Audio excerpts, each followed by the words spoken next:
परीने प्रत्युत्तर दिले। तेवढ्यात इंद्रजिताने अत्यंत घातक असे नागपाशास्त्र राम आणि लक्ष्मणांवर सोडले। दोघा बंधूंना सर्पांनी विळखा घातला आणि ते जमिनीवर मूर्छित होऊन कोसळले। इंद्रजित विजयाच्या उन्मादात रामसेनेला डिवचवू लागला। हे जंगली मरकटांनो, तुमच्या राम लक्ष्मणाला मी हार मारले आहे। त्या वनवासींची शिरे कापून मी लंकेत घेऊन जाणार आहे। असं म्हणत इंद्रजित राम लक्ष्मणाच्या दिशेने जाऊ लागला। तेवढ्यात हनुमानाने एक उडी मारून त्याच्यावर जोरदार प्रहार केला। या प्रहाराने इंद्रजित गोंधळला आणि तो लगेच लंकेला पळून गेला।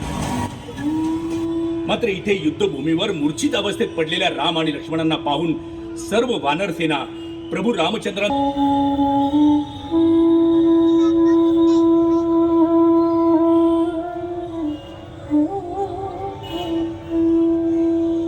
आणि काही क्षणातच पक्षीराजाने राम लक्ष्मणाची नागपाशातून सुटका केली आणि दोघे बंधू मूर्छित अवस्थेतून बाहेर पडले।